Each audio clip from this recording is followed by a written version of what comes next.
to showtime. Greetings and good afternoon to all our listeners and viewers on Fit FM 96.7, Primal 4K app, Facebook, YouTube. Welcome you all to Primal Sports Center. I'm your host, Dale. And I'm Kane the Shrub Watson. I mean, like we were just here last week and we're back again. You know what time it is. It's time for Primal Sports 6. And we have an interesting lineup today. Yeah, who have on today? Yes, our guest today is former Olympian for table tennis right here in Jamaica, Garfield Jones. And also we're speaking with the former bronze medal winner. We shouldn't say winner, but he finished third in the 1995 Caribbean Championship, Ludlow Casper Bailey, a controversial person himself, you know, well known. Table tennis is full of those. Yeah, because even so, one thing when people talk to me about table tennis, people always ask me, I'm to Ludlow Bailey. When last year from Ludlow Bailey? I haven't heard from him in a while, but you know, I always see him from time to time, and people always attach that name to table tennis with me coming up in the sport. With the likes of Garfield Jones and Steve Nilton. So these two figures are prominent figures in the sport of table tennis and names that always pop up and leave legacy in the sport, always a part of the sport. Ludlow is a crowd favorite. Yeah, you know? An entertainer. He's an entertainer. Bring people to and the a confident person. Yes. And not want to shy away from the big moments. You know, we'll definitely speak with them in a few minutes. You know, I have to add to it. I don't want to just leave it like as Caribbean bronze medalist.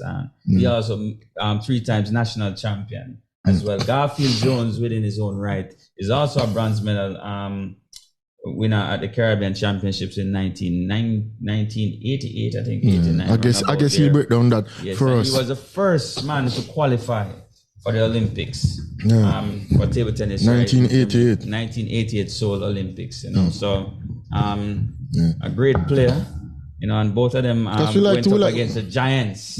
So, you know, they're going to have to tell us about that famous doubles match against the world number 1, Walnut and Pearson. And those guys there. Because table tennis, you know, we have to connect the past with the present going on to the future, because players like these pave the way for players like myself, Peter, and others to come.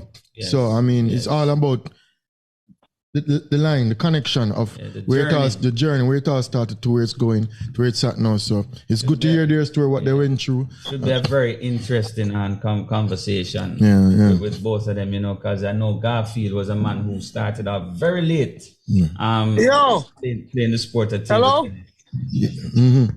Garfield, you with us? Yeah, we're hearing you. Okay. All right. Okay, I got you. Yeah, how things on your end? Huh? How things on your end? Yeah, great to know. You know, we'll start off with life. I know things going on. You know, I have to give thanks. Thanks for taking the time out to come on the show with us again. First, let us announce you first. Let us announce you to the audience. People, this is Sir Garfield Jones with us now on Primal Sports. Yeah. He's here to tell us about his table tennis life and journey. You know, it should be very interesting. As I was saying before, you know, it was a late starter, but put in the work. So it should be a very interesting conversation. Yeah. Garfield, welcome. Yeah. Welcome. Thanks for having me, man. Yeah. Thanks for taking the time out with us, because I know you're probably a busy man. And I've heard stories of you coming up in table tennis from the likes of players around me. I haven't had the chance to see you play because, you know, I came on later on. But tell us, how the journey for you started in table tennis? You know, as a youngster, I would say maybe 12. Anything with a ball. Give me anything with a ball that I was exposed to, I'm good at it. Anything with a ball.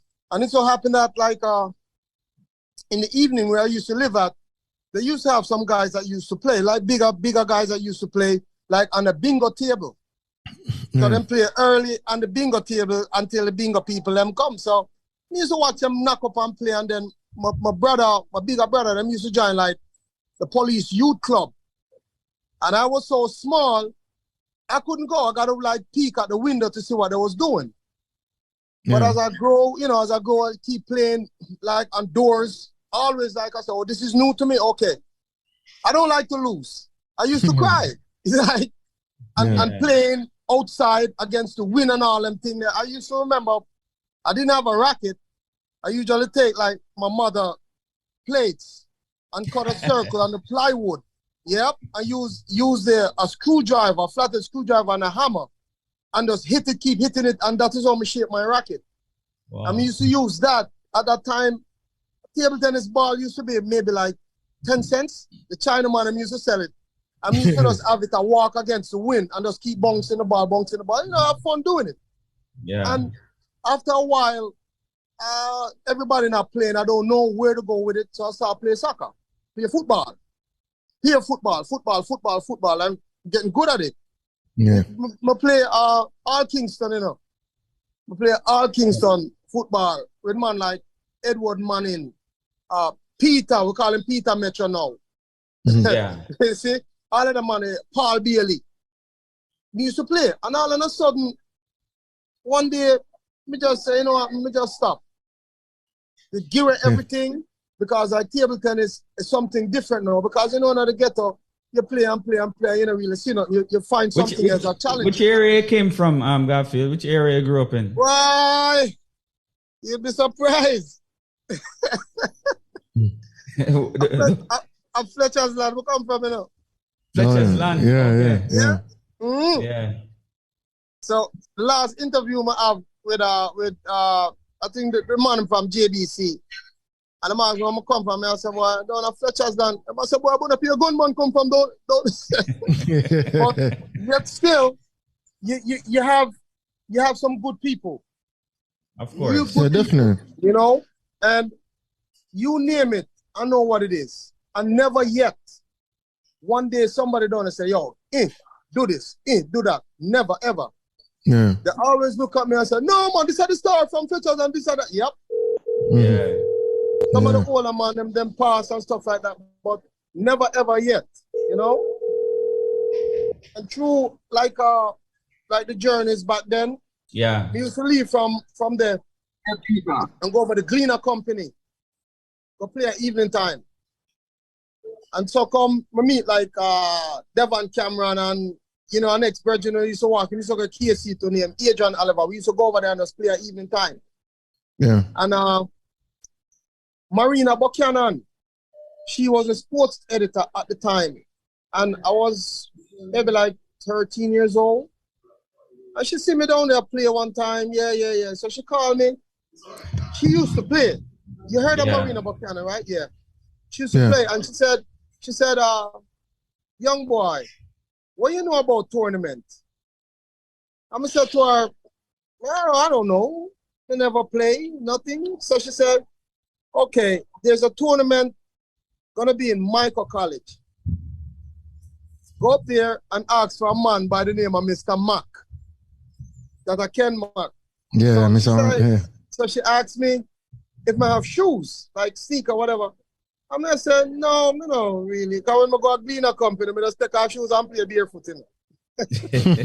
Yeah. And at the time, Michael Grant, I think, was doing internship at Gleaner Company from school. And she said, you have shoes to play? I said, whatever, I don't care. So at that time, she gave me her shoe.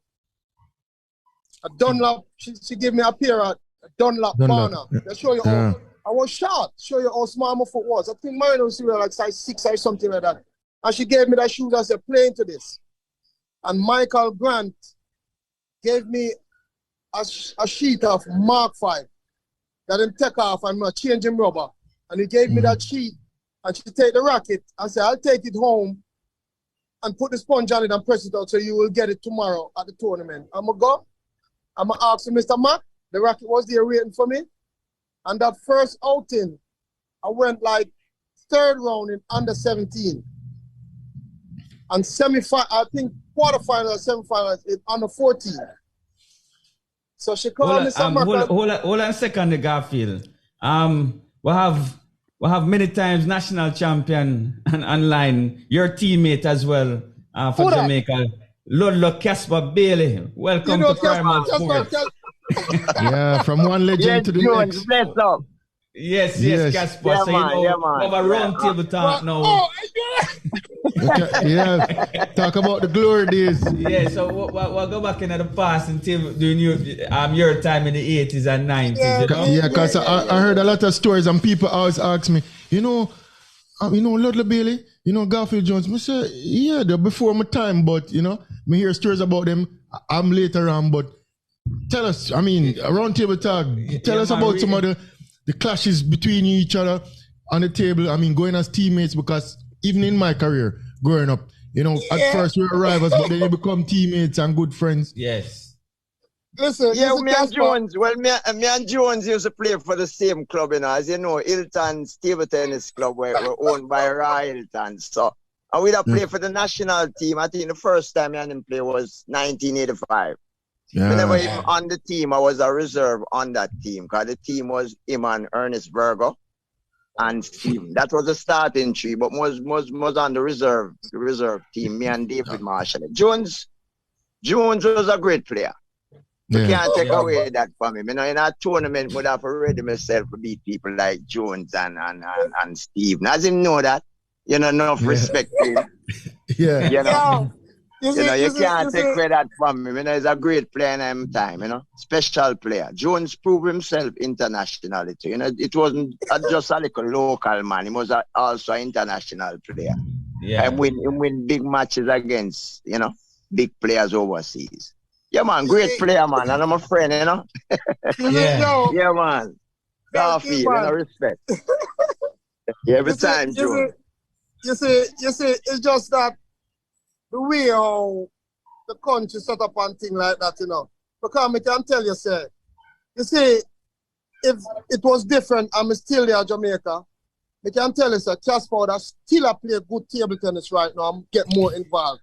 Because I'm not too far away from him in an age, But when we step away, we see, like, my presence, a lot of people just walk away, like Sophia, Casper. Because I'm the man where used to put the fire under them for just stay up on the right path and do the right thing, Because me and Casper used to walk the street. Yeah, we used to walk the street. And we used to have to, put my foot down because Casper. But good youth. No. Casper, But you see, when him respect somebody, him will listen, be. Because I remember 1 year, me and Casper win men's doubles, And Casper, and my partner where, I said, yo, big man, yes. But it's so that one tournament. Me running at him at quarterfinals and semifinals. I'm going to beat him. And him said, no, I play the doubles with me no more. No, you know what I have to do? What I have to do, I'm a doubles partner, I'm a defending champion, king. Yeah. To me beat him in the singles. We take the game very serious in our time. Yeah, very competitive. And nationals was a serious tournament for we guys, So we always approve. And we have time, but we think our days, to be honest, we did take the game serious. Because we play right here, morning catch me a train a YW. I remember the watchman actually have to take me out of YWCA. Come with us play table tennis right back. Yeah. And the passion so then. Good. Yeah, because the passion then to the passion how it is now, not only in table tennis, but with all of the sports. To me, the passion back then was way more intense. Yeah. And you guys did it with less incentive, not as much pay, not enough equipment, not enough tournaments. But just the passion to go out there and compete is something that is lost from your guys' days to what it is now. Let me tell you something. You see, Casper, as I said, when I go St. Andrew Technical High School, he used to go live like Whitfield Town. Casper used to walk, come down, and meet me at St. Andrew Technical, and me and him. Sometimes when me and him all ride the bus, we did a grow up where I get big, and the man, no schoolers, me and the man used to walk from St. Andrew Technical High School, go Yeah, all the way true, down in a true. parade and take the 15 bus go training, you know. Yeah. And when we're done That from is, there, that so is you see, absolutely right. we Yeah, now on a yes, car and thing and who yeah, go jumping on them car and gone home and thing like that. And me and the man, they used to walk on the road yeah, and yeah, go through yeah, and come yeah. up and stop at 10 line and get some patty and just walk go Yeah. all the way and wide up Yeah. the go train again, you know. Yo, me not forget them things that be. Yeah, but man, and that's why we get results. That's why we get good results. So we used to play. Yeah. That's why we win championship. Cause we put out, and it's true what Jones has said. We take the game serious, you know, and that's why we get good results. Them youth the lot that now is still in a Garfield. Them youth Yeah, don't really yeah. train. Them don't really know. Not know if we go out there and train the whole day. Table tennis is just part-time thing for them youth, you know. But we used to take it serious. Cause when you beat me, I cry, you know. Yeah, hold on, no. Yeah, when Give you me that beat thing, me, I but listen cry, to we this. cry. But I'm listen to want it, to beat listen to you, it. you know. Them youth Him don't cry. have them thing there. Him Yeah, cry, man, you know. I cry when we lose. Me not like lose. That's the first Yeah. thing. So me I go train hard just to be a champion. Yeah, but you know you the guys funny were thing is- champions, the champions in your own right, Yeah, because man. I'm sure out of the battles, one win this year, next year, and next person win, Yeah, but yeah. it, But it Jones- forced you to become a You see better player. Jones, me not cut you out still, but you see Jones, it definitely a cut above some of the guys them one at the time. Especially when him go China and come back. Him have this new serve where me that serve it to bother a lot of people. We'd have to learn to serve it. We'd have to learn to receive the serve before we could have played him. So, you know, he was a great player. I wish to have some more great players like myself and Jones, hopefully, and bring back up table tennis. I don't know when that will happen, but we just have to hope. Because the game, to me, the game needs some people like me and Jones back in the game. You know, I don't know. You know, for the game go back up. Jones, tell me about that experience in China. Tell us about the experience going to China. You see, the experience in China is like them thing buried deep down inside of me. For Jamaica, just let me go, just release me. Because when you go China and come back here, you talk about 3 years before, like, people that touch me, you know. And that is when them start learn a little bit of where me carry back. You understand? Because even in China, when we go China, and Michael was with me, and we did a train, and it's like, Michael, I give. Because when we get over there, I say, yo, big man, tell you, I'm not coming for playing a king. Because it's like homesick and, oh boy, I can't. I say, yo, king, no. Because, put it this way, down to like washing all his clothes. I mean, show him off washing clothes. What? With your hand. Yeah, because when we did it, he's a survivor, okay. You see when we Brothers on and off the table, I mean, you have to learn from each other. Yeah, because brothers you know, on and off the table. Michael at the time, to be a Jamaica, was more privileged. You see what I say? Yeah. So certain things they don't really know. So you see when we go over there, I'm a train, and I say, the man, them investing on me, them want to see results. So you see when the Chinaman all up on him bicycle, and we are trained, can used to pierce us with a bicycle, you know. I tell you, say, when them give me the look at Chinaman them close, because the Chinaman them close kind of short, you know. So some high-low thing with upon the Chinaman in can't leave me. Me I like run past him on the bicycle. You see? Yeah. And many years later, like that same coach named Wang Du Yang, after a while he was coaching Denmark. He was coaching Save. John Michael. Saeed. He was coaching Save. And when him see me, he say, oh, what happened? Because first time him see me, he thought I was a sprinter. Yeah. I mean, I said, no, table tennis. He must say, oh, big. Like when I said, well, I'm a big for table tennis. But you know, in the film world, it's different. So I must say, why must I play? But much smaller people. He wouldn't understand the reason why, you know, me just walk away. Because when me walk away from it, me walk away on top of my game. I have a whole lot left inside of me. But the same thing that happening today, that's the reason why I walk away. At what age you walk away from the sport? I would say like 24, 23. 24. Oh, yeah. Young age, still prime age. Yeah, and between like 17 going all the way up there, at one stage, the world ranking come on. I was like 186 in the world. That's the top 200 in the world. Yeah. Yeah. You know, and I went to Germany, was playing, and I said to Arville back then, you know, you talk, you said you have a lot of connection. Let me go inside our club over here. Division 1, Division 2, Division whatever. Because if that happened, when I come back, I will guarantee you that whatever I learn is going to come right back home. Yeah. It's going to come right back home. And I wouldn't say it gets frustrated. It's just that my eyes open up because, like, yeah, popular Jamaica, yeah, you're up and down. You girl and, you know, me have a son early. Me have kid early. You know? And me. Kid growing up, and I'm saying, okay, what are you going to do now? I'm winning. Then what put the icing on the cake is that I was in New York, and I called me and said, listen, Garfield, yeah, you're going to come back. I said, oh, no problem. So a quick job, everything will come back. And the deal was $1,000 at then $1,000 a month, you know, to take care of my little thing, you know, whatever I got to do back then. And the rest is history. I was trained and, you know, taken care of. So they had like, that year, they had like maybe 10 or 11 tournaments. And out of the 10 or the 11, I win 10. Yeah. Yes. And, you know, winning 5,000 years. Them got anything. Them don't even have any tournament back home. Them hardly have tournaments here. Yeah. So, you know. Less tournaments now. In our days, we have all 15 tournament, 10 tournament, 12 tournament. No Jones, them guys have no tournament. No, oh man. So everything is just going backwards, you know? Yeah. And I remember the national championship was coming up. And I say, you know what? I got an open ticket. I ain't playing. It don't worth it. Yeah. So that's our giveaway. Let's give away some gears, give away Ravi shoes. Let's give it away. Yeah. Then Arville come to my house and say, you know, if I'm not playing, I said, I don't think so, because that's the same thing.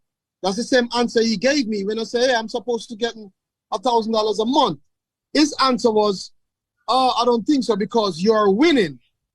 So I said, my winning has nothing at all to do with the deal that you signed. You said, that's why I leave New York and come.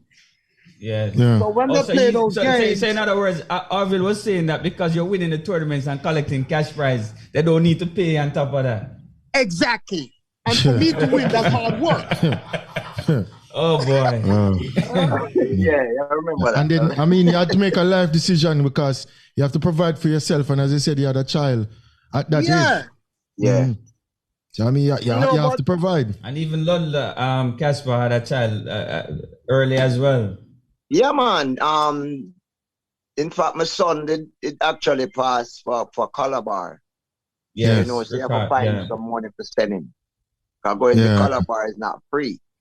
That's what we stuff for the team. Yeah. And I always say that our national senior players should not be talking about training. They should be in a professional league making money. Yes. Yeah. That is the problem. Yes. We're focusing on, they need to be training right throughout the year, but who's going to pay you to train? You have to go find yourself contracted to a club from start make some money as a professional. Yeah. Yes. You know, so the system, the whole thing have to change. The way we view it have to change, you know? And life is in and around the sport. You play the sport. What about life outside of the sport? Exactly. Life continues and we have to provide. You have to eat and we have families. So as Dale said, there has to be something there to keep us going and keep us motivated. The sheer love and passion for the sport is fine, and we love it. We're going to play. We're always going to be part of the sport, but we have to look at the bigger picture. And Dale, and you guys touch on a very serious point where it's still continuing, where you have to provide for the players. Yeah. As you said, Garfield, Arville had connections. In the European market. We should at that point it should have started from then. You know, to start exporting Casper, yourself, all of the good players from the age should have been definitely in top clubs making some money. So when the youngsters like us come up now, we say, wow, we can build a big house on the hill through TT too, you know. You know what I mean? You know what? You know what? It would be like an exchange. If you notice, look on all the other Caribbean islands. Look on Dominican Republic. Okay, one Villa Sun is playing. Yeah. You understand? One Villa son is playing and other players, kids is playing. So basically, it's just passing over. And they're still in the game. You know, that is what I would love to be doing. Like if I play, I take my son, I'll teach him. He will play. And so on and so forth. And like with the determination that I have and the will to train, automatically they'll just gravitate. You know, because them kids is like sponge, you know, and you get the ball keep rolling like that. But here, you reach a certain stage where, what am I going to do next? You know, nothing at all. So it's either or. It's either you're going to just play for the love and waste all that time. I would say like waste that time because after that, what else? That is what destroying the sport. And it goes back to management.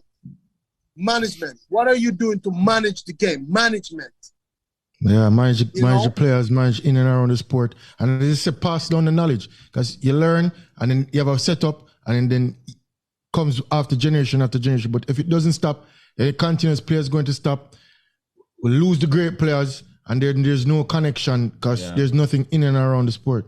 Yeah, and it's not like they have good coaches. Yeah. Evan Williams, great with kids. Winston Collins will take it to the next level. So they should have like an academy where Danny have the younger kids, and when they reach at a certain age and a certain level, they pass them over to Winston Collins. Yeah. And these guys, Winston Collins go Cuba, Germany to learn. Hold on, Jones. Winston and thing that them not around table tennis anymore. No, not anymore. Not anymore. No. It was around people like Nanko and Jones. People like Nanko and I think some other little guy. But Nanko, I think you know Nanko. Selvin Smith. Yeah. So really Nanko and who again Dale? Who on table tennis? Which other coaches you have? You have McNish from your time is around. Remember Colin McNish, right? McNish, Mac from Racket. We need to go more into that still, right? But No, serious. When Jones play McNish, you would like to see that match. Jones and McNish, ask Jones. Believe him, I'm playing with Batman. The night that purely 3 straight. But anyway, watch Peter. That Peter like, you know. Yeah. Peter. But anyway, I'm gonna try to say still. Deal. We need some more coaches, as what Jones has said. You know, table tennis needs some more people for a coach the game. We understand it. That's the only way table tennis will reach anywhere, any at all. And the man them need to play. We need some more, you know. Some man a shark it like we. Back in the days, a shark, we shark table tennis. You know? Yeah, man, we up on the table when no one come out.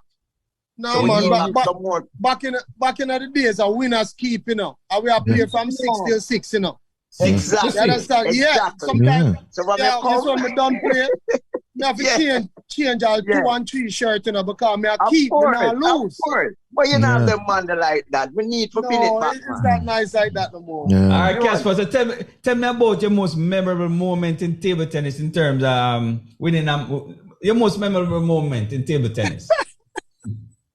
Casper. Listen now. 1993, I think, Caribbean Championship at the arena. Yeah. When we down to Guyana, 2-love. Yeah. Yeah. And if I had lost that game, would I get knocked out of the competition? And I could remember people like David Marshall and Peter would sit down there, so. Yeah. Derek Moore and everybody gather. Me down something like 1911, if I can remember, 1811. And the guy win the first game, the chopper from Guyana, I can't remember his name. And I come back and win the match. You can remember that, Peter? Yeah, man. That I remember. a match. Yeah. Big That match. was a match where I think the match would have lived with me. Yeah. All right, hold on there 1 second. Wait, all right, wait, you go. No, continue, look, Casper, we hear the story. No, Mr. The match that would have ever dead tomorrow, that would have been a match with a probably a member. I think that was the match that made the minister fall in love with you too. That was the match that made the sports minister. Yeah, the match that draw the minister of sports over arena. Serious Jones, you wasn't here because you never come for Caribbean that year. No, me and never that come. match, Trust me, that's one of the better match with the support of the old man them around there, like Derek Moon dead and gone, and Peter, which is alive, and some more veterans. Still alive. Oh, yes, sir. No, I'm saying, what name, you call him name earlier. You used to coach you, Garfield. You used to help you. You used to help you, man. You call him, you say him still a coach. Danny Evans. Help you. Evan Williams. Evan Williams. As I say, with the support of them, man, why I win the match that night. And that was a really a memorable moment for me with table tennis is concerned. Cause, playing for Jamaica and pull off a match like that, that live with me. That was one of the biggest match meetings. Yeah. All right. Garfield, your turn. Yeah, boy, I used to Casper. With me and Casper, we can write an encyclopedia, not a book. Yeah.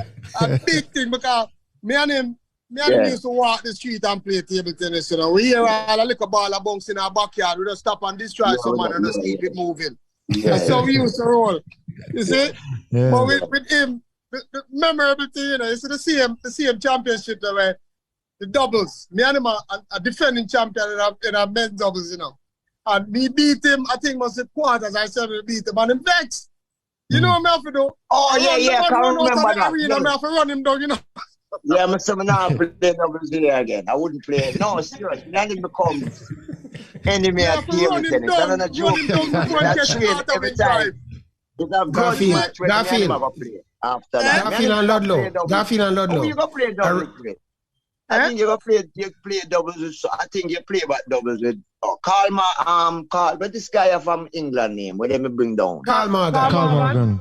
Yeah, I think you start play doubles. Because hear what I'm trying to know. Them try put me with Carl Morgan because Casper.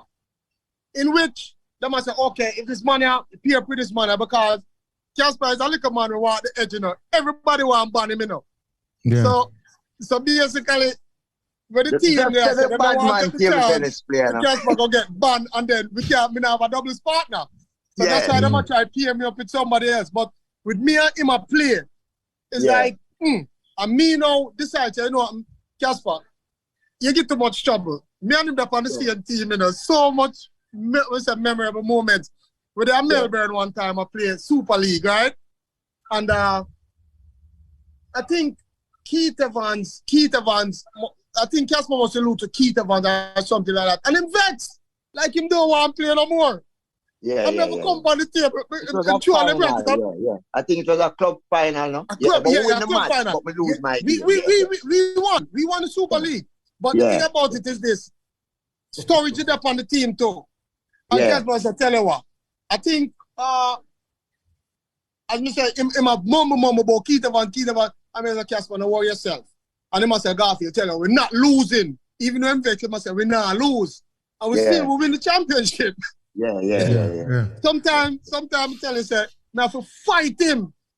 Like put on the racket and say, yo, hear me, a big man. You hear that team tonight. Yeah, because I'm not like lose. No, that wouldn't be like, I don't know why. Jones. Yeah, that helps you. The competitive edge. Keep going. And the funny thing better. You see, the funny thing is, when they talk about the heart and things, you see, when you leave the clubs and stuff like that, I walk the street. Many a nights, we walk the street, because we have to come back at half a tree. Him have to take the bus, go Maxwell Avenue, and me have to go up a Mona, go towards UTech, and I walk from half a tree by cane. I use the cane, the teeth peel cane, and I walk at half a tree, and they will split off from the side. After league match, many a night. That was true. Nobody look out first and say, well, no, we're going to see them get home or whatever. You see me, I so, man. Sometimes, we now on the bus, we have to walk home. Imagine a walk from half a tree to pop in. Think about that. Yeah. Walk from Jones, I think me and you beat a champion pair at US Opening. I like McCarthy. Yes, that match. Yes. Me and you beat some Korean player US Open already. I can't remember the name of the player. I think it was a Sweden pair. No, you never beat the Sweden pair. You reached the match with the Sweden pair. It was Walner and Ida Pearson and Applegren. Yeah, man. Yeah. But you beat the Chinese man, but you lost to Walner and Applegren. Yeah. It was me and Jones. That was a great match.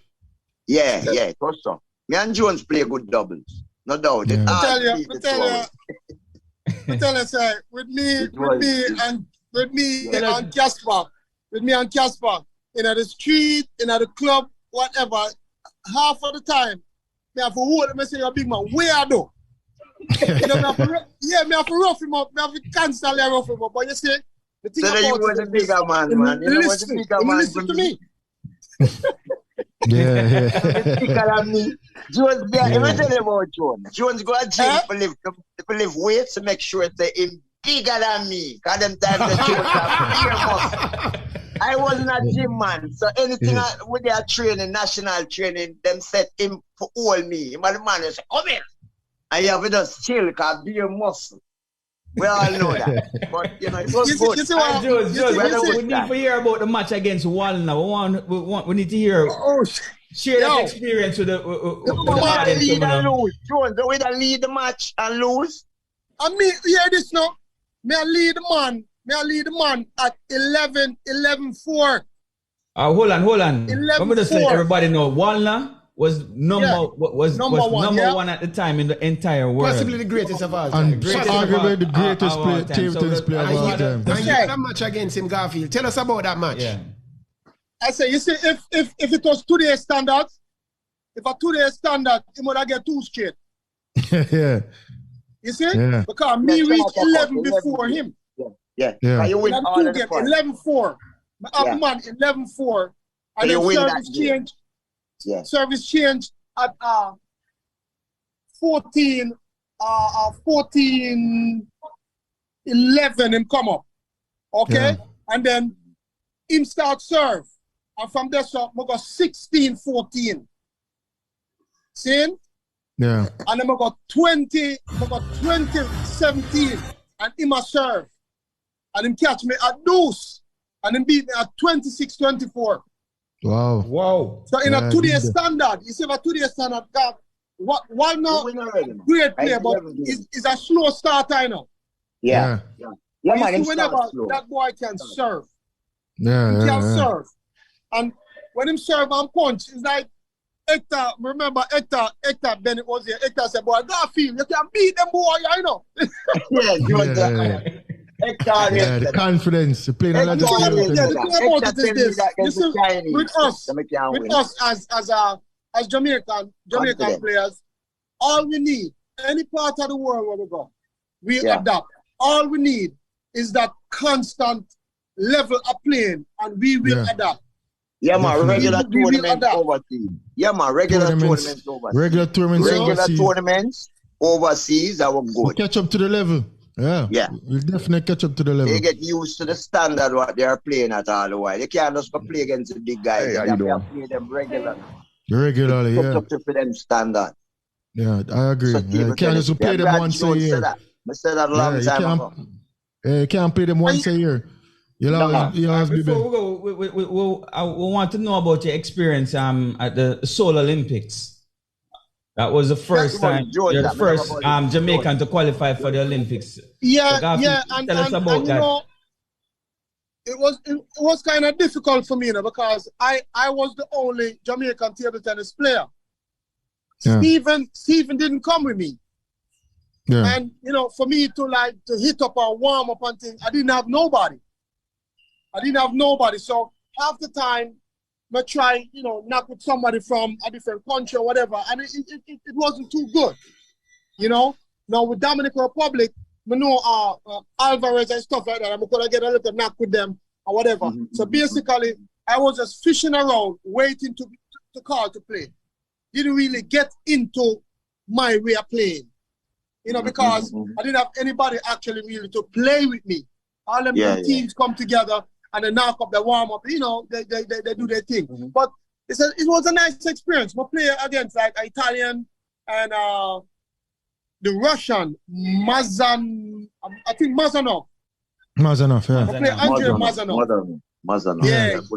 Yeah, you have Dimitri and Andrei. We play Andrei Mazanov. I'm going to play, I think, Kim one.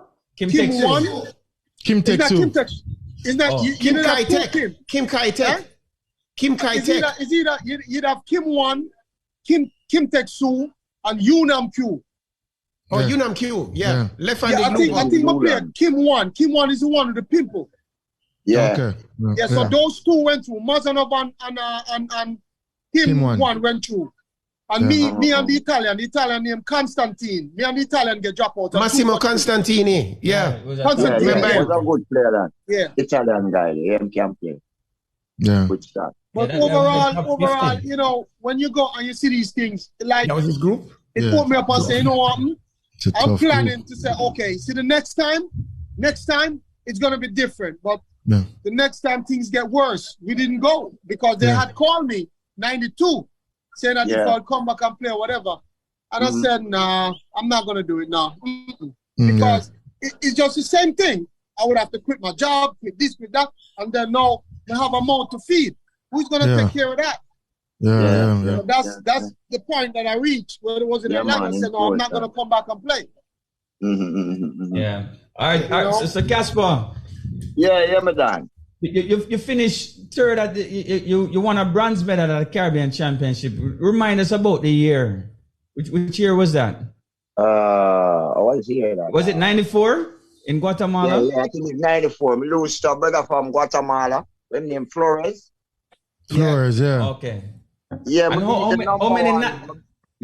Go ahead. The number one in the quarterfinal. This guy from Colombia, number one. His name, can't remember his name. He used Pips. I think he beat Steve in that tournament. You talking about Alvarez? No. Alvarez. I beat Alvarez 93 in the team events out here. The first time I ever beat him. I dropped down when we beat him. Alvarez. I've heard few Jamaican beat him. Don't it, Peter? Stephen beat him too. Yeah, Stephen beat him as well. Stephen beat him. But you and Stephen, yeah, it's true. Yeah. Not a Jamaican never beat him yet. But I beat this guy from Colombia. He used a pips for him forehand. And life side for him backhand. Yeah. I can't remember his name, but he was one of the top number one at Colombia. That was a big match. We beat him and then we go semi-final. And play Flores. Up 2-1 and lose 3-2.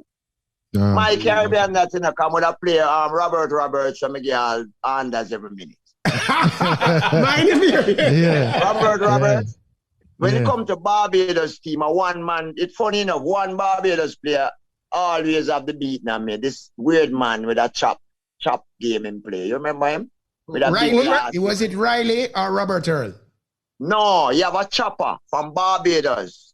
You know, I don't remember him. The chopper from Barbados. The chopper from Barbados named Chapman. Henderson Chapman. Harrison Chapman. Yeah, I remember him. Yeah. He beat me twice, but the whole of Barbados team run things. But you see, it's a funny, like, you see when them come up across like Barbados, it's like, alright, man. A problem. Them don't even want to play me. They don't want to play me. Back in the days, Barbados, but then don't feel. When you stop playing for Jamaica, Barbados becomes a strong team. You know, when you used to play, Barbados was a weak team, but as soon as you leave the game, them guys start tour. So Barbados will play them in the final of Caribbean, you know, out here 93. Farley, Roberts, and another player. Then we're playing at the final. The team was me, Stephen, and Randy and Keith. And we'd have to beat Barbados to win the trophy. So Barbados is a top team now. Them turn top team, yeah.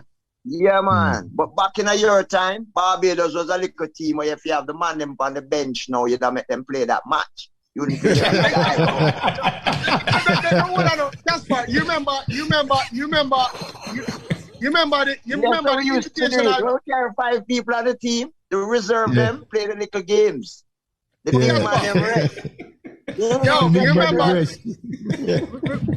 Yo, back in the day, you know, we'd have an invitational tournament down at Barbados, you know. I think me and Casper and Sophia and Mr. Mark go down there, you know. Yeah, you win that. Yeah, remember. I mean, win it, but all this, you see, them time that follow them and watch. And Roberts them and watch. Yeah. You see down there, when you go down there, you say, what name again? Sidney Christoph. Guyanese. Yeah. Remember him, Christoph. Yeah, the coach have to go pick him up like, I say if something wrong with him because when we play the man, you know, if I left under, each time him swing on my side spin, I punch it down the other direction. You see it's funny, hold on, no? Him beat me at Caribbean quarterfinal. See the Christoph? Then knock me out at Caribbean.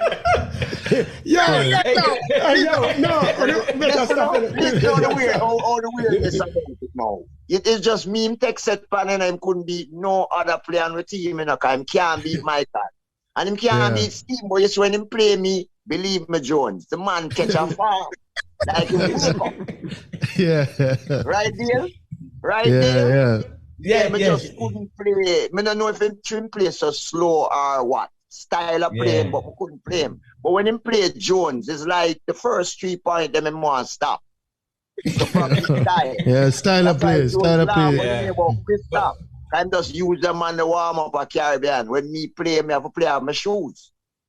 All right, we can go on and on. We can go on and on, but we have to leave it right there. But right man, it was nice and it's good one, man. It's good when you have the long time players along with the new one. Of course. We have to know the history, we have to know the stories, and I know now a whole more story to tell us too. Right, Peter? But Garfield, before you go, Garfield, what about your Caribbean experience in terms of winning? Did you win any titles, individual titles in the Caribbean Championship? No individual title, you know. Only thing we win men's doubles and we win the team. I thought you were up. You were in the finals, man. You weren't up against Morgan. Going to the final. Morgan. Semi-finals. Jones now want to talk about that. Jones was leading 2-love and he was up in the third game and I don't know what happened. Well, you know Morgan was all over Jones. Let me tell you something. You know what happened? Yeah. I go to the officials. I'm gonna say, listen to me. I'm into everything. Meaning team final, mixed doubles, men's doubles, and men's singles.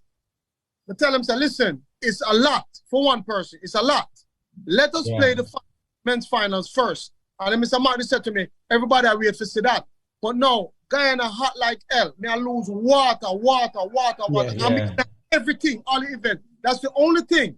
I can't say, because I start feel like cramps, Yeah. Because we are playing under the shingle roof and it's hot. I tell them, say, no, listen, everything we involved in every final. Garfield Jones had one behind the other. Jones. That's the only thing. You see that tournament? That tournament was your tournament. You couldn't do more. Trust me, because I've been to a lot of Caribbean and I never see a man perform as good as you.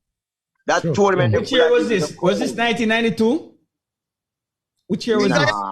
89. 89. Yeah, somewhere about there. Okay. Yeah. Go ahead, continue. Tell us, Peter, the men's whole heap of man we got through to, big bet and court, from Cuba, Yeah, man. And the match they mash up. All of them. Hold on, and the match they mash up Jones, because the man really blocking down the match. It's a penholder, just listen. It's a penholder. I know him. I say every time Jones dash up the man, they behind every ball. So Jones have to look like 9-10 ball for win a point. Hear the trick now. So after that, it drained. Where these players don't have. You say bet and court is a man where I cover down the ball and I push it back to you. So this is the trick. You give him 2 and 3 live one and give him a dead one in between. Him cover it down Exactly. Some live, some dead. Yeah. You can't put him. You can't tap into them man the straight right through him. I'm going to drain you. Yeah. Two dead ball and, Me throw 2 live back onto you, Give you 2 live one. We have to cover it down. And just throw a dead one to you. Just the same action. Yeah, man. Him come by to the ball, and I'm back. Back in the days, though, we're the best. Yeah. Definitely. But you know what happened on again, because the show we're out of time. But it's lovely having both of you on at the same time. Share the history of table tennis and what you went through, your personal journey, and your stories. But we'll get you guys back on for another show. But I know we have a lot problem. more. We'll be back on with some funding next time. You can't have people like we on. When you have special people on the program, you have to have incentives, sponsorship. Yeah. All right, Sir Garfield Jones. Thank you. Casper. Yeah, man. All pleasure. Bless them. Thank Thanks you very much. for taking time out and be with us. All right. Cool. Thanks, Peter. Bless Ken. Yeah, man. Respect, All Garfield. right. Respect, Ludlow. That was former Olympian and also many times national champion Garfield Jones and Ludlow Casper Bailey. Yeah. You know, the stories back in the days, play a lot of table tennis and go through the battles together. I mean, just to hear it, being a part of table tennis and being a sportsman myself is just. Yeah. No, it's a great thing. It's a great thing. I don't tell you. Just to sit here and listen to them. Yeah. To six. A lot of table tennis. I could tell you some Garfield Jones stories too, because I used to play at the YWCA in Crossroads, and Garfield Jones used to leave Sabina Park and come up to catch a game against me and Owen Irving and the other people there, and then leave there and walk all the way up to JCY, that's Lady Musgrave Road, to come and take on Paul Young and all the other players there at the time. Yeah. And if he had a drive, he would have made the driver drive with him bag, and he would have run. Yeah. So that man was a real athlete. Yeah. Yep. So, I mean, but dedication and sacrifice. Yeah. All right, but people, you know what time it is now? It's time for sports commentary with the controversial boss himself. Greetings, everybody. As you guys would have noticed, last week the show ended on a rather shaky note, because just as the show was ending, I don't know if it's something Dale Parham ate or something Ken Watson drunk, but we had an earthquake on the 5.1 on the Richter scale, and it's actually viral. If you guys watch the YouTube, you can see the entire studio was shaking. I was scared. I don't mind admitting it. I was scared. Ken was very frightened. Anyway, you know what is happening in America, man? I see nowadays in America, a little kid, went to a house to pick up his twin brothers and make a wrong turn and knock on the wrong door. And what was he greeted with? Gunshot. And in another part of the USA, somebody turned into the wrong driveway, trying to reverse and come back out.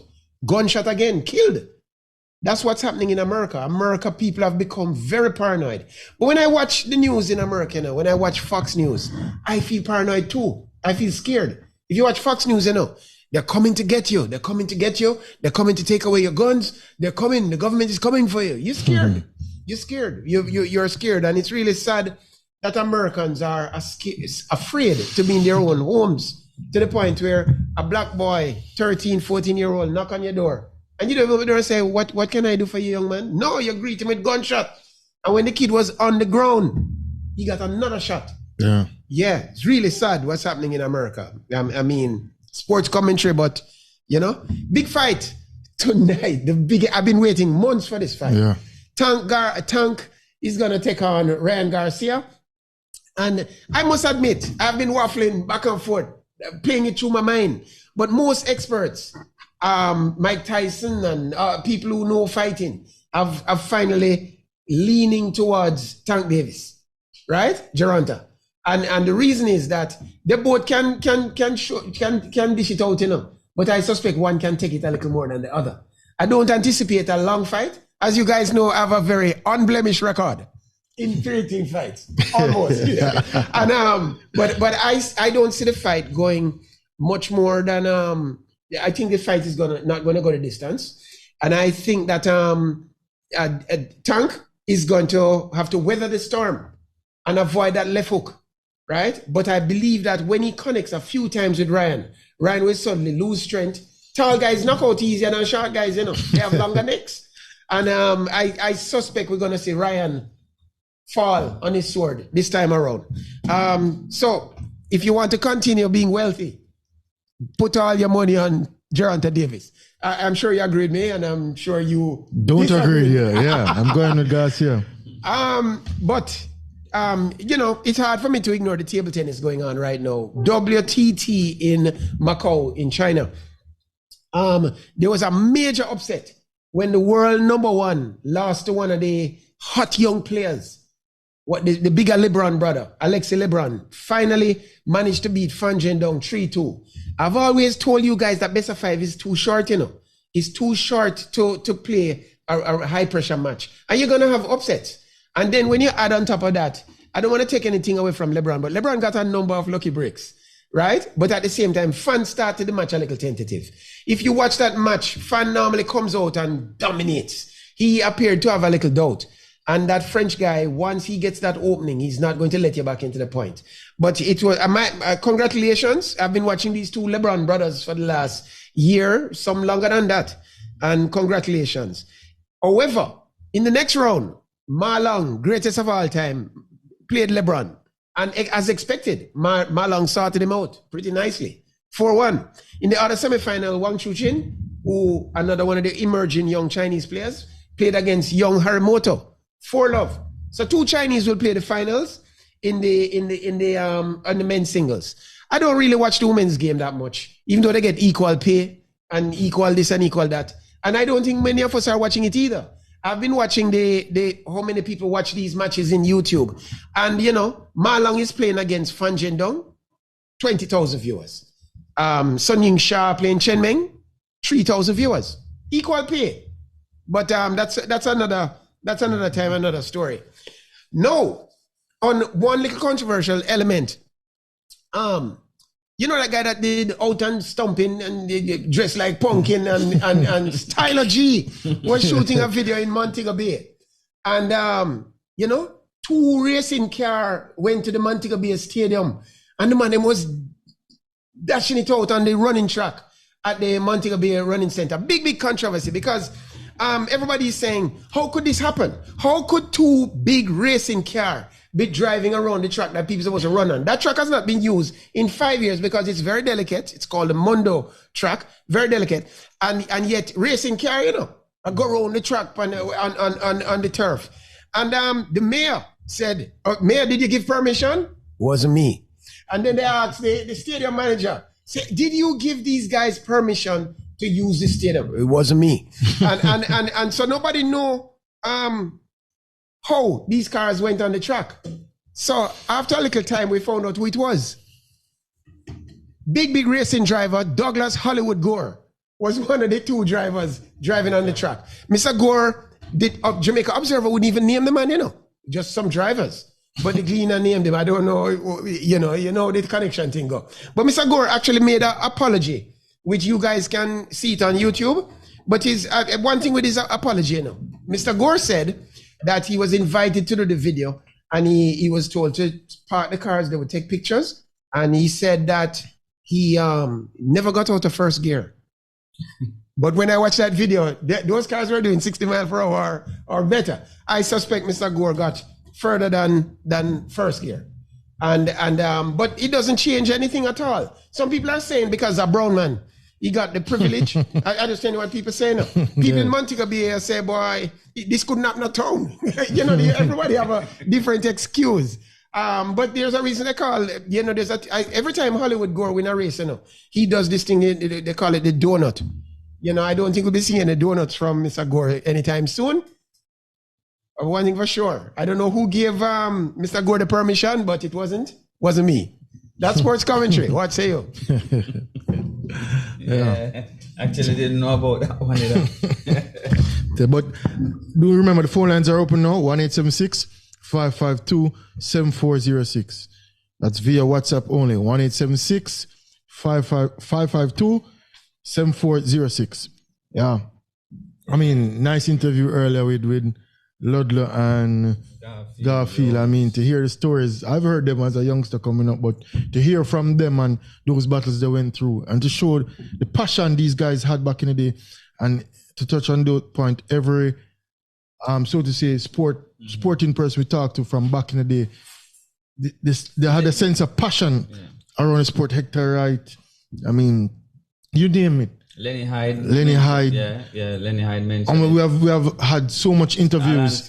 Alan Skill Coach juggling and playing the ball, football, hours, putting in the hours to where it is now. Where but would you say that the passion is it is shared now?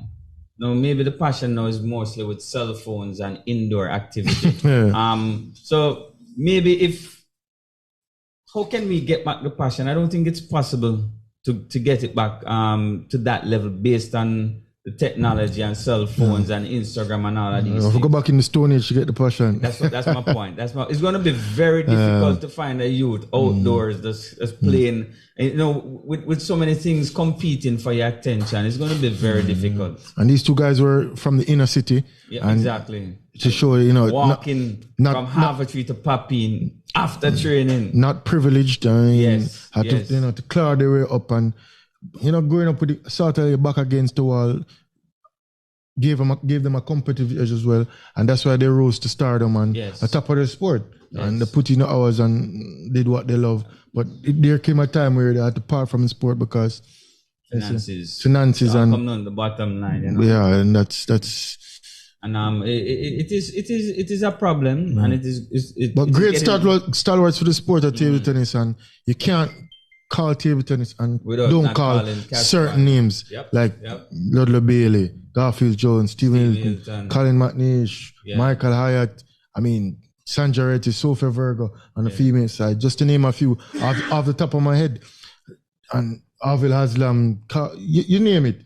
So I mean, we need to get back players like these in and around the sport too. As I said, it's going to be tough. It's going to be tough with the environment that our government have created. And he said the amount of tournaments they play per year. Difficult. You hear how much tournaments they play in Jamaica? 15, between 10 and 15 tournaments per year. How much tournaments going on now? Yeah.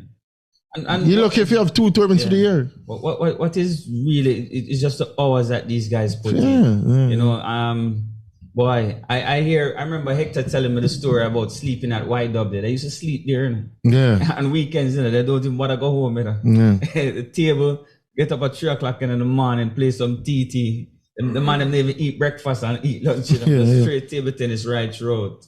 And that's what it takes to really, table tennis is a complicated game. It's a complex game, I should say. And you need a lot of hours in order to master it. Hello, good afternoon. Welcome to Prima Sports. Hey guys, good afternoon, Mr. Garvey. Yeah, definitely. Okay. Yeah, man. Congratulations. Great interview with Garfield and Ludlow. Yeah. You know, brought back a lot of memories. Yeah, I could sit here and listen to them for hours. I mean, I'm sure they have more to tell, but a lot more. Yeah.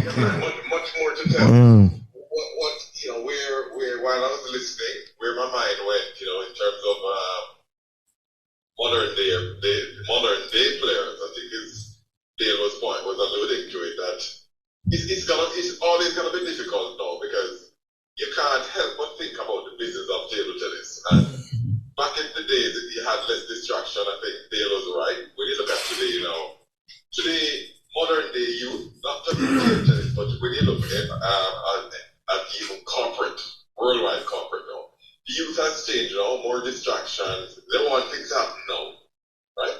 And this is where I'm going with the conversation. Youth nowadays there's no dues that anybody want to pay. They don't want to wait for anything. Even politics, to reach them now, you better show them how they can benefit. Not paying dues that benefit 5 to 10 years time. They have to can benefit now. And you have to kind of bring that back to table tennis and say, what is it that you need to do to get them there? Outside of the top, and you guys can tell me, outside of the top 100 players in the world or so, how many persons can make a living out of the sport when you think about it? So you're talking about competing interests here. You're talking about table tennis. The same players, you know, who are good at table tennis, they're usually good at other sports too. Yes. One sport. Yes. Right? So you're competing, right? When you look at, you know, they watch basketball, they watch football, they watch cricket, they watch everything else. And they see, when you see how Drew Russell is living, right? When he comes on YouTube, and when you see how the other sportsmen, you see a Usain Bolt. I mean, think about it. Why table tennis? Why? You used to run from arbitrary, you used to compete all over the place. You know, you ask yourself back in the days, how you gonna do it? Yeah. You know, it is very difficult now because you can't point to many people. I mean, think about the Caribbean. St. Louis, possibly the best Caribbean player ever, English-speaking Caribbean player ever, right? He had to go to France. France. And it wasn't a big living per se. You make it from the sport. You're making an okay living. You understand? Yeah. best player. Yeah. It becomes very difficult, and that is why what you have to do, you have to find talent, and you have to kind of, when you find talent who loves the sport, you have to take them, you have to put them on a program, and you have to show them other things too. Table tennis now become that avenue which you teach these players who love the sport that, you have to teach them the truth. I mean, when you think about players, let's say 10, 15 years ago, when we had Alexander girl playing, and you had the Mackenzie girl playing, Yes. all these girls, I mean, table tennis was an avenue for them to play national table tennis. But today they're doctors, they're doing well for themselves. And you have to just be honest. You're gonna find the players, but you have to let them know the truth in terms of what lies on the horizon for them. Because the honest truth is that the chances of you making it in the sport in terms of life after table tennis is very difficult, for most persons. It's like a 1% chance. Yeah. Of making money from this sport, less than 1%. Yes. That is something that you'll have to talk about where, the players, why they're not doing this and why they're not doing that. But even the parents themselves who is around these kids, they will say to them, you have to, they'll look at say the truth to them. Yes. This is actually something that you'll have to discuss as well on the program as to what is the truth about it, not the same thing, but minor sport in terms of really life after sport for you. Yeah. When you play these sports. I you guys, yes, Keith. Who are running the program to really address that part too, because that becomes the economics of the situation becomes very important as well. So that is my little contribution on the table tennis. Yes, I'll touch on that afterwards. Yeah, man, cool. Yeah, man. Thanks, Keith. Yeah, I mentioned this last year, a couple of years ago when America hosted the World Championship, and I was saying that if we're not marketing the sport, the table tennis itself worldwide, if you're not marketing the sport properly and the stars, the sport cannot develop worldwide. We can't have money. You have to have Marlon. It's like how we know how Messi is living, and LeBron, and that table tennis and worldwide, they're not marketing the players enough. You have to put the players, especially this side of the world. Exactly. But even in Europe, they don't have them on billboards. No. They don't. You understand? When America hosted the World Championship, I was so disappointed. No advertisement, no on ESPN. There's nothing over the media, none at all. And when you look in the stands, there's a handful of people. So how? It's a new model, though. It's a new model. Let me tell you what's happening. Let me tell you what's happening. Without marketing the individual stars. They're looking at it differently. What is happening is that this pay-per-view concept, where 3% of the people support the activity. It's happening with cricket too, where the stadium empty, but somebody making money. Somebody's at home in India or in Canada, some Indian guy, paying per view, and somebody making money. So I think that's a model they're using now. But it's not benefiting the sport. All right. When table tennis got to America, did they show it on TV? No, that's the problem. It's not showed on free-tier TV. There are a couple of packages. You could pay for ESPN app or WTT app, and you get to watch the thing. It's a model. Somebody's gonna get rich, and that is the priority. The priority is always to make a few people rich instead of making a sport popular. The sport. Just trust me. Yeah, the sport at TT definitely need to be more popular. Everybody's trying to do the football model. If you notice, we had 1 year of no football in Jamaica, didn't we? You remember we couldn't watch no EPL or such thing because somebody was going to get rich by making you pay to watch it. But it's fine with football because football, they laid the foundation already.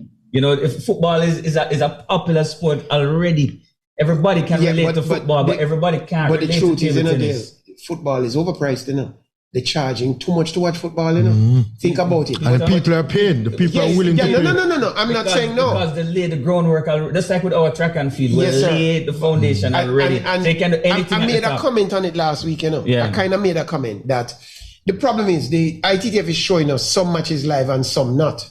There's a reason for that, It's that they don't have the technology and the wherewithal, Somebody's making money off the pay-per-view package. Yeah, I agree, but right? I'm talking. Only some sports will get popular. Some sports get popular. You think America want football to get popular? I mean, what we call football. You think America want football to get popular? No, because somebody's paying per view to watch basketball or something else. When you turn on a TV in America, you see college volleyball and college basketball. They promote their own stuff. Yes. They promote their own stuff. They sequester the audience. They lock off the thing.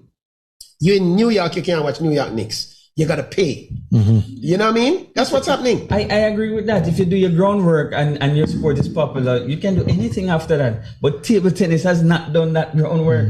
They don't do it. So the sport in general is not just our problem locally. Yeah, and I'm explaining to you, the problem it is will not be popular in North America because the established sports. It's not popular in Europe either. My point, it's popular in China. It is in China because it's a national sport of China. When they have sports day, it's table tennis they do. Like how we do track and field, their sports day is table tennis. Let me ask you a question. Seeing as track and field is our national sport? Track and field are national sport? Yeah. No, cricket. No. Track and field are not. I want you to say yes. Track and field are national sport? No.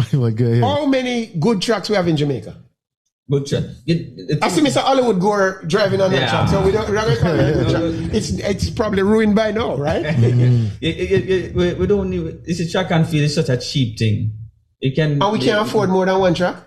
I hear JC have a track. Don't JC have a track? To Calabar have a track. But I'm saying track and field in terms of resources, it's just a little. I hear Montego Bay people saying that Bolt is from Western Jamaica, so they have divided Jamaica in a two now. It cut in a two. So, but the point is that why can't we have a good track in Montego Bay? Why are they using it for motorsports? I guess there's no demand. I guess the demand. For track and field? Peter. For track and field? Yes. Track and field is almost popular. Yes, but Peter, you have fields all over. Football is almost. It's not like table tennis where you need a specific. They have fields all over. Every is that school really have a field. Fair? Are you saying that them can run on grass? Exactly. And they can run in a good pen? They can run in a good pen? And it's better to train on grass than Chevron. Dale, have you no respect for other people's sport? No, track and field is a simple little thing. That's why we do well at it. It's not a simple little thing. It's a simple little thing. I know, but in comparison to car racing and table tennis. Do the people deserve a track? Are you saying Montego Bay don't deserve a track? They deserve a track. They don't need a track, really. They deserve a track. It is that kind of thinking. Well, I know. Maybe to host an event. It is that kind of thinking. It is that kind of thinking that led Styler G to go use the people in track for shooting video. Possibly. That's the thinking. Yes. But in our seriousness though, Peter, our sport will suffer if the international body don't change the model, what they're doing. We're going to always suffer. No. But hold on. I don't want to say that. I don't want to pretend to be the repository of anything. Yeah. But you remember I said to you that there's a thing called the WTT, a kind of pro tour going on. And I said to you, if Jamaica want to revive table tennis, you will recall. Yeah. Try to get a pro tour event in Jamaica. Yeah. And have you noticed the events where they are being held? In East Europe and all these places, these little cities they have invited the WTT to have their event there. And I'm saying to you, Kane, why we don't try have an event here? Apply a lot for of people want to come to Jamaica. People will come and see what the sport look like, and voila, everybody will want to play it.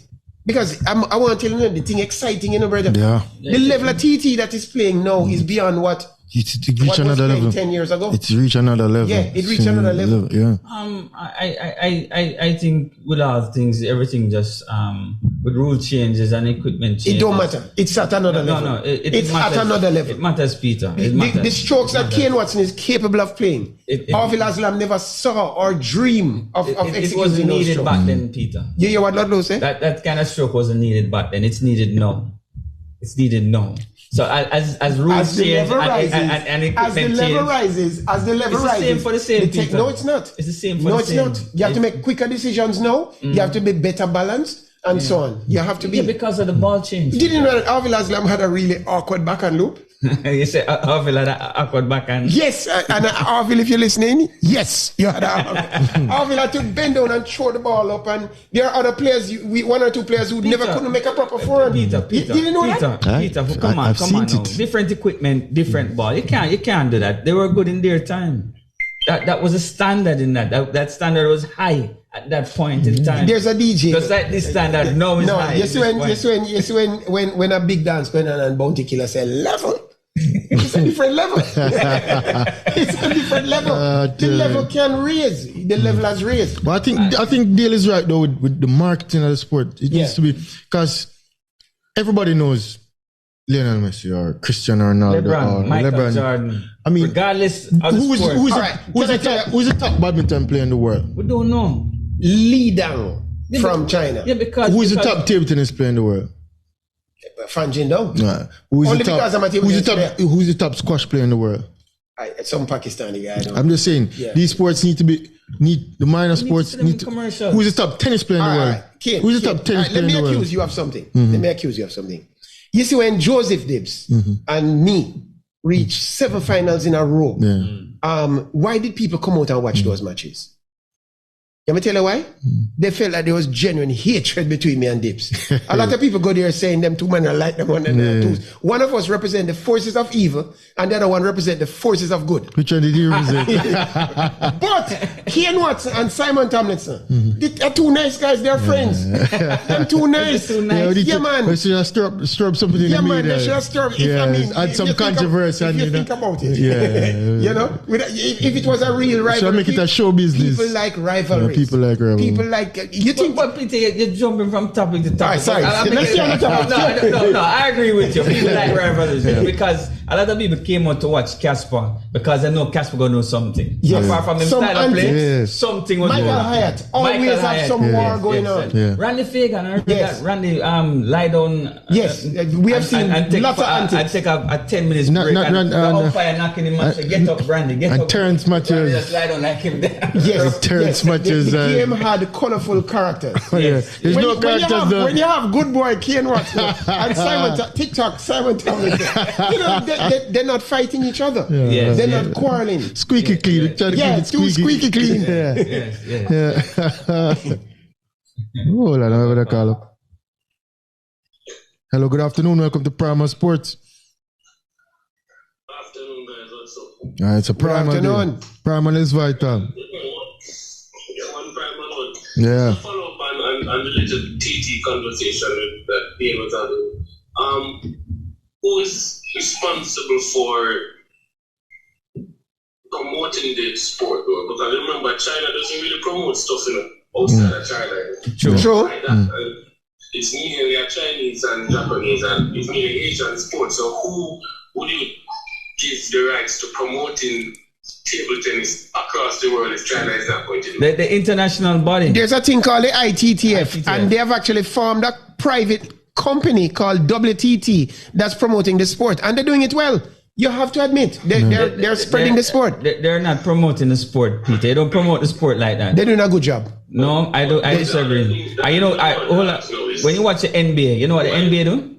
Why is it that it's only the lesser sports that are being targeted to do the whole pay-per-view thing and not the NBA and football itself and even tennis, regular tennis? Why is it the lesser sports, the UFCs and the table tennis that you want to promote the sport, but yet still putting it on pay-per-view, where not everybody has cable TV, not everybody can pay for pay-per-view. True. As what Peter said, there's somebody that is benefiting from it. Yeah. Listen, if you watch UFC, Dana White making good money. Crazy money. But I still think that's a wrong win. I think the model of the NBA is perfect. You know, it's free. You can watch it. You know, they're making so much more money that to make it public and make it accessible to everybody. They're making the players making crazy money, crazy money. To isolate them with pay-per-view is just a handful. No, I'm agreeing with you. Dana White can actually make 3 times the amount of money. No, if you make it more, of course. Easily, I agree too. Easily. But you see, it's a company.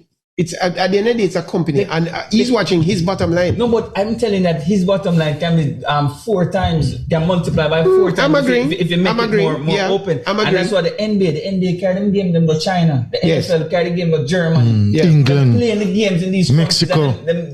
Making it accessible. I can go on my phone and find any match. Basketball and NFL. So it's only common sense. The more people watch a sport, is the more money you can get. You don't need to force them to pay for it. Some people. There's something wrong. It's a backward mentality. It's a backward mentality. Are just being used as the money getters. The vehicle for money, yeah. They want quick turnover as kids. They want quick turnover. Used to feed somebody. Yes. They want quick turnover. That's it. They're not in it for the long haul. I believe that these lesser sports that you see going on, I think there's a lot of money in them if they were to go free to hear. Yeah. That's what Sports is a business. It's just to drive up the business. All I can tell you guys, Manchester United is playing at Old Trafford, and I'm in America. I can't see the match. Yeah. You have to pay for the ESPN something or another, and you have to pay for it to watch a match. And I'm telling you, it's watching sports is agony in America. Yeah. Because you have to pay. Anything that interests you have to pay. You can always watch girls volleyball and a swimming meet and a college this and lacrosse. Yeah. It's the same thing with sports in Jamaica and all of this. We remember when we were growing up, we used to get up at certain points of the year, and by 9 o'clock in the morning, that's cricket on our TV. True. For the entire day, cricket. Yes. Yeah. And you sit down for the entire day and watch cricket. Cricket. There's no cricket on TV now. None. Yeah. There's a little. We get up to the Sports Max T20 on the TV, and then during the summertime, we'll have 1 or 2 table tennis tournaments. Yeah, before I started playing tennis, you see it on TV. Jamaican sports analytics. Schoolboy football, and after that, and track and field, and after that, that's it. Yeah, but we used to spend time with sports in Jamaica. Even when news was going on and chants was going on, the news will be delayed just for chance to content. This is true. And then the news start afterwards. We don't say that they cut out chunks and then bring the news in between and then they come back and it don't make no sense. And then you want persons to be interested in sports. Nobody wants to be interested in sports. You're not seeing it. You're not going to be paid to do it. And it's no sports has become a paid thing. It's not sports anymore where you are paid for love or a play for it. Just the pride of it. You're now being told that you're going to be paid. The passion don't get some money. Money is coming first in every single sport now. And if you're not getting the money, you just have to walk away from it. Yeah, you have to make money elsewhere. But as you're talking about this, the biggest fight of the year is going on, and I've been searching to find out how I will watch this fight in Jamaica. Yeah, I know the answer now. If you're in America and you have the what they call the DAZN network, it's on that network. Other than that, you have to pay $90 US, to watch that fight. And I don't know if we can go get to see it in Jamaica. When I think that guys need to do, we need to have a primal TV that brings more sports on here. I'm going to work on it. We have to get the rights. All right. I'll end up in jail. All right, one prime. All right, O'Neil. Go on. Yeah, speaking about tournaments and remember that we have the Pan Am Games. The badminton Pan Am Games right here in Jamaica. GC Foster set to start on the 26th through to the 29th. Over by GC Foster College. And admission is free. So anybody who want to go watch it can go watch it. Some high level badminton. Pan Am's the entire western region. They've been here a week now, because I went to Pegasus and I saw them there 1 week before the tournament. Yeah. So that is coming up later on in this week. GC Foster. The big fight later. Tank Davis versus Garcia. Both you guys going to the tank? Yeah. I mean, hey, next week when I come on the show, you're going to see this smile. We shall have a good And I'm going to be like, okay, guys, that's why they call me the Schwab. But I won't say anything more, but I'm going with Garcia. These two gentlemen, one to my left, one to my right, going with Tank. Let's see.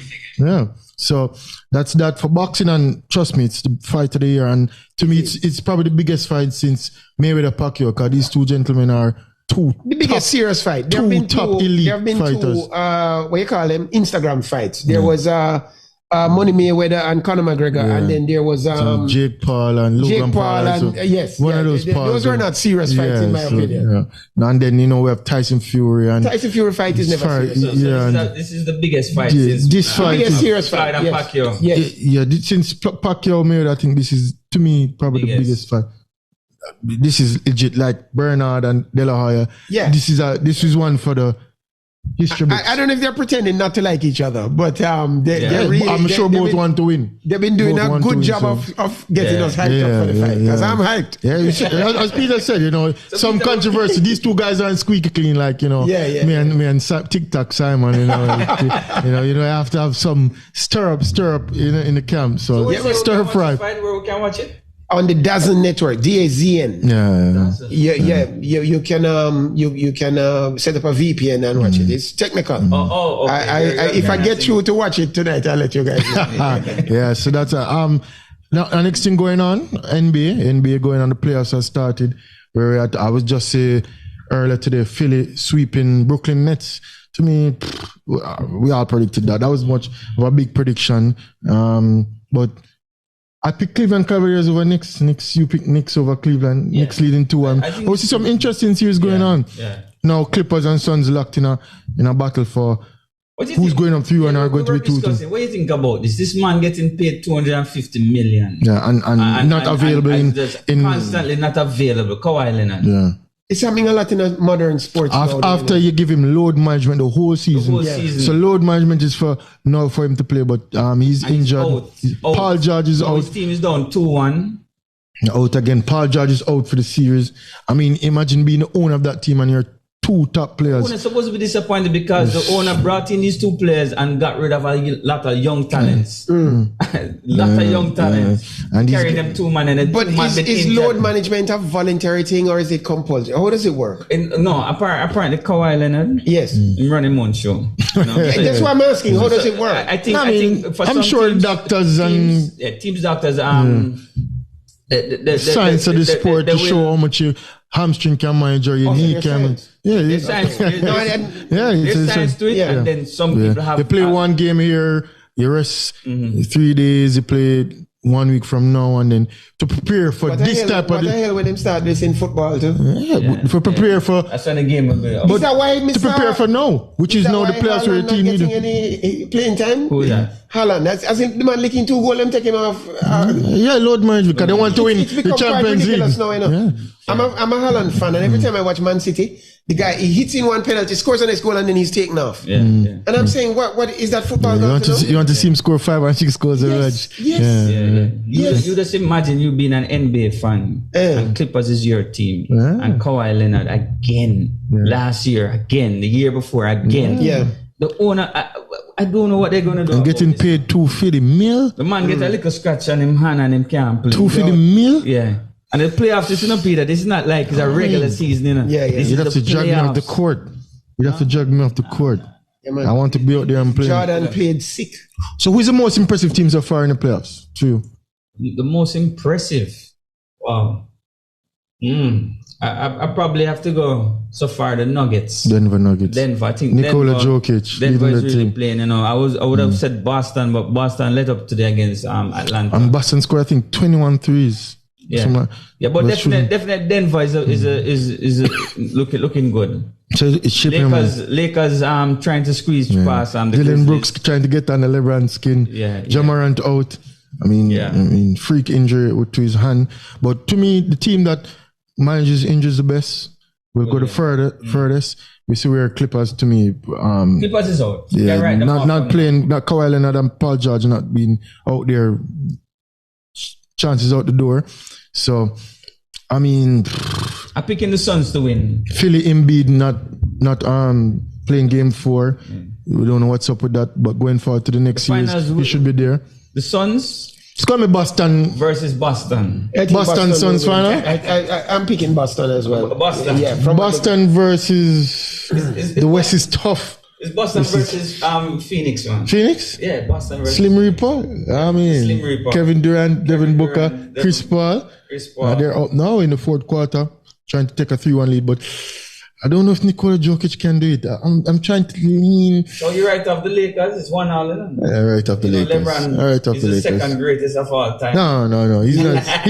He's among the greats. He's among the greats, but he ain't in my top 5. But you're writing off the Warriors. What about the Warriors? down 2-1. That's an interesting series, The Warriors is too small of a team. They're too small. Yeah, Looney played well the last match. But the game that they play, do they need to be any bigger? Because they're mostly outside shooters. Shoot trees. You can't win titles by the shooting from the outside. You have to play defense. You can. No, you have to play defense. 3-point rule. You can. You have to play defense. No, and no, I want to like the playoffs, some good defense playing. And Cleveland why the held on Warriors it, won in is because KD was there with the mid-range and opened up things. but they won before KD. When they won, it was Iguodala with the dunks and the inside Defense. from the And the defense. But 3-point So you don't think shooting. all three teams can win? No, you can't shoot. You have to play 3 points and defense. win. You have to play defense. I've never So you're writing off the Warriors? Of You think the course. Kings going to... Guys, I need to say something, and we need to switch to lawn tennis. Real quick, go ahead. Mr. Alcaraz is in the finals with Tsitsipas in, is it Barcelona? In the Barcelona finals. If Alcaraz wins, he's back to being number one. And Djokovic, because he lost early in Monte Carlo and I don't see him playing this week, will fall again to number two. Because as you know, Djokovic has the record for longest Weeks at number one. And so there's a back and forth between him.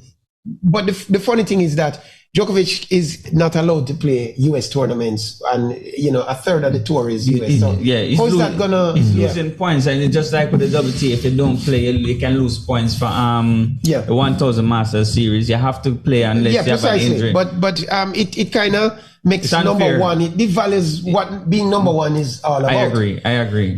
Because I think based on Novak, what he has been doing over the past 6-7 months, I think he's the number one. But Tsitsipas is playing well, but I don't fancy Tsitsipas on clay.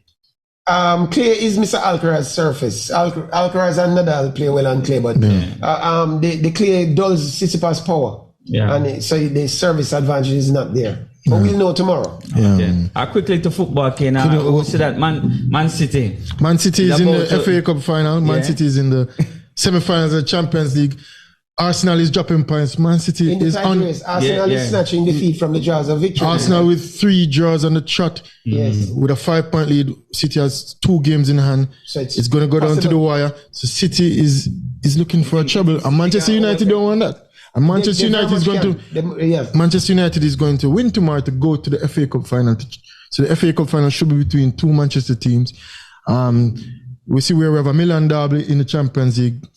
So it's City versus Real Madrid and AC Milan versus Inter Milan. I don't even know who to go with. But the good thing is... Once you're going with the Italian team. There you go. And the Italian team will be in the final. And the Europa League, we have Juventus versus Sevilla and Leverkusen versus Roma. I'm hoping for a Juve-Roma final. And in the Conference League, we have AZ Alkmaar versus West Ham and Basel versus Fiorentina. I'm going with Fiorentina to go to the final. Another Italian team versus West Ham. So, Italian teams, things looking up. I want Man City to reach the finals of the Champions League. I really do. I really do. They're overdue. Madrid. Yeah. They're overdue. Tired of the Spanish. Tired of the Spanish, no. Yeah. And City's been knocking on the door along, so that's a quick football roundup. Football is on the rest, but Arsenal is trying to botch the league. They were doing so good and holding off Man City, but 3 draws on the trot. You tell about, points on the board is points on the board, and Arsenal is in the lead, and it's a race to the finish, and the big match will be between Arsenal and Man City in the Etihad, and Arsenal hasn't won there since 2015. This week or next week? I think it's 2 weeks time. 2 weeks time? And Arsenal hasn't won in the Etihad since 2015, so that's a tough task for them to go there. For them to go there and get a point would be good. I don't know if that statistic counts so much. Man City is just a bigger, badder team than them at this time. So on an important match based on the bench. Arsenal been playing good. No. I'm saying full team out. Yeah. Man City going away. Full team out. Man City loses to nobody. Exactly. But, so the game has to be played. It can't be more important than this match. So Man City with them strongest lineup gonna beat Arsenal handsomely. Yeah. And guys, remember, I know the clock is on the wall. We need to get out here before the next earthquake. Last week this time, the place did a shake. But wrap up time. We want to thank Garfield Jones and Ludlow Bailey for doing a wonderful interview. It was an epic interview. Taking us back in time. I feel like playing some more. Yeah, I feel like playing some table tennis now. But it was thanks to them for taking the time out, and to hear their stories was nothing short of wonderful. Next week we'll be here same time, same place. Up next is DJ Trilogy, and I have to big up the listeners on 96 96.7 Fit FM 96.7 on the WhatsApp Primal 4K app, Facebook, YouTube. Yeah. Thanks to the callers for calling in. I want to get more callers on the show. So next week we'll be here, same time, same place. We'll have a roundup of the badminton coming up, and we'll see who predicts the winner of the fight. Tank Davis versus Garcia. It won't be a draw. I'm sure of that. But thanks again from the Primal Sports X. Up next, DJ Trilogy. One love again. Big up. Yeah. Peace.